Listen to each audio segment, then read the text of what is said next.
અને વિકી, આ રિયા તને ગમતી હતી તો તારે અમને વાત કરવી જોઈતી હતી ને.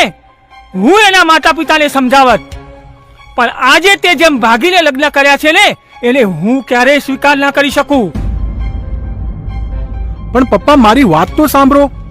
અમારી કંઈક તો મજબૂરી હશે જેથી અમારે આ પગલું ભરવું પડ્યું હશે.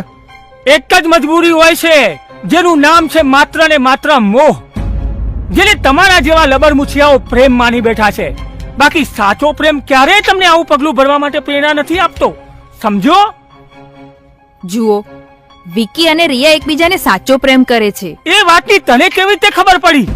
અરે 25 વર્ષ તે જે દીકરાને પાળી પોષીને મોટો કર્યો ને, એ દીકરો જો તારો ભરોસો 1 મિનિટમાં તોડી શકતો હોય તો હું એના પ્રેમ ઉપર કેવી રીતે ભરોસો કરી લઉં? પપ્પાજી, અમે સ્વીકારીએ છીએ કે અમારાથી ભૂલ થઈ ગઈ છે, પણ તમે તો વડીલ છો ને, બાળક સમજીને અમને માફ કરી